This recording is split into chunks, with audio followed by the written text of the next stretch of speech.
Hello বন্ধুরা, আজকের ভিডিওটি খুবই ইনফরমেটিভ ভিডিও। আজকের ভিডিওটি সেই সমস্ত ছাত্রছাত্রীদের জন্য যারা বাড়িতে পড়ায় মন বসাতে পারছে না এবং পড়ার জন্য অনুকূল পরিবেশ পাচ্ছে না। তারা চাইছে একটা এক্সামকে টার্গেট করে সেটিকে ক্র্যাক করার। তো তাদের জন্য এই ভিডিওটি খুব ইম্পর্টেন্ট। আজ আমি আপনাদের নিয়ে যাচ্ছি হুগলি জেলা তথা পশ্চিমবঙ্গে সরকারি পাবলিক লাইব্রেরি, যা সম্পূর্ণ বিনামূল্যে। তো আগে বলি এই লাইব্রেরিতে আপনারা যাবেন কিভাবে, তারপর এই লাইব্রেরি সম্বন্ধে বাকি সব কিছু বলবো। তো যেতে হলে উত্তরপাড়া স্টেশনে 1 নম্বর প্ল্যাটফর্মে নেমে সেখান থেকে ওভারব্রিজ ধরে বাম দিকে নামলে স্টেশন রোড পাবেন। সেই রোড থেকে একটু হেঁটে গেলেই টোটো স্ট্যান্ড আছে। তো আজ আমি টোটো করে যাচ্ছি, 6 মাস আমি এই লাইব্রেরি মেম্বার, আমি বরাবর হেঁটেই যাই। তো হেঁটেও খুব একটা দূর না, 7-8 মিনিট লাগবে, টোটোতে গেলে একটু তাড়াতাড়ি হবে।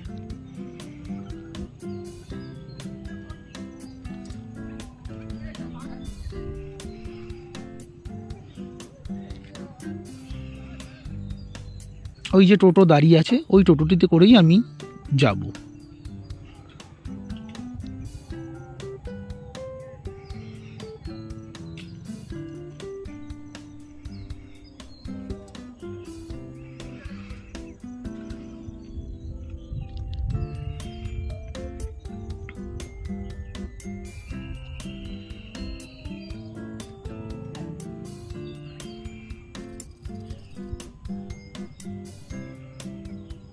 চলে এলাম জয়কৃষ্ণ পাবলিক লাইব্রেরি।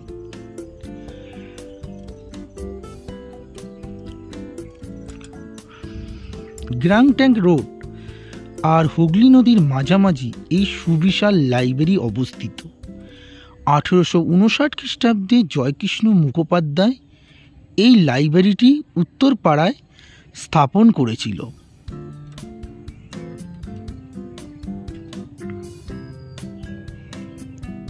তো এই লাইব্রেরির মেম্বার হবেন কিভাবে সেটি আগে বলি।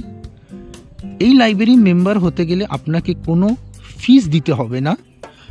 আপনার আধার কার্ড আর ফটো লাগবে, একটা ফর্ম ফিল করে জমা দিলে 2 দিনের মধ্যে লাইব্রেরির কার্ড দিয়ে দেবে। যেদিন আপনি হাতে কার্ড পাবেন সেদিন থেকেই আপনি লাইব্রেরি ইউজ করতে পারবেন। এই লাইব্রেরি প্রতিদিন খোলার টাইম সকাল 10টা, বন্ধ হয় রাত 10টা। যখন আপনি এই লাইব্রেরিতে আসবেন কার্ড জমা দিয়ে নাম সই করবেন, তারপর স্টাডি রুমে প্রবেশ করবেন। যতক্ষণ ইচ্ছা আপনি পড়াশোনা করবেন, তারপর কার্ড নিয়ে সাইন করে আপনি চলে যাবেন। এখানে 2 ধরনের রুম আছে, এসি নন এসি, এবং গার্লস অ্যান্ড বয়েজের ডিফারেন্ট রুম আছে। গার্লসদের জন্য আলাদা, বয়েজদের জন্য আলাদা।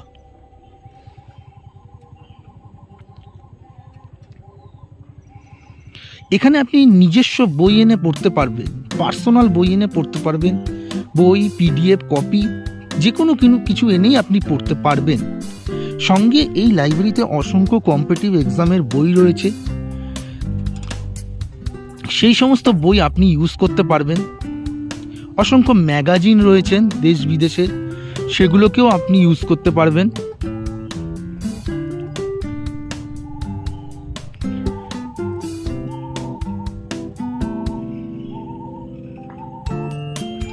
এই সুবিশাল লাইব্রেরির এই হলো গার্ডেন। খুব মনোরম পরিবেশ। আপনি চাইলে এখানে এসে মেম্বার হতে পারেন এবং আপনার পড়াশোনা করতে মন চাইবে। এই হলো আরেকটি বিল্ডিং, এই বিল্ডিংয়ে আছে এসি রুম।